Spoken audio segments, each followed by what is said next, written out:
सुनबाई, ए सुनबाई, अंजय कुठे गेल्या दोघी पण या?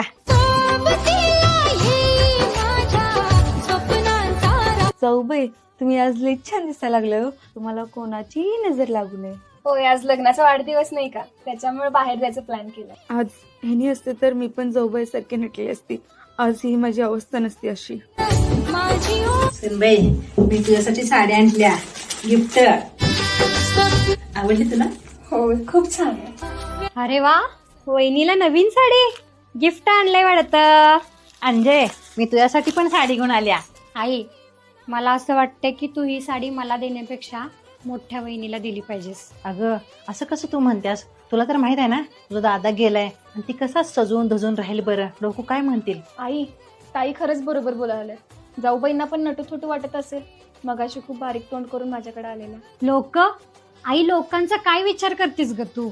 अगं तिचं वयच काय आहे? एवढ्या लहान वयात ती विधवा झाली, यात तिची काय चूक आहे ग? ही लोक फक्त हसायला येतात, पोसायला नाहीत येत. आणि तिचं पण मन आहे, तिला पण सजावं, चौरावं, नटावं वाटत असेल ना ग. अगे सुनबाई, बोला की सासूबाई. सुनबाई, तू माझी सून नाहीस, माझी लेक आहेस आणि आजपासून तू माझ्या लेकीसारखंच राहायचंस. नव्या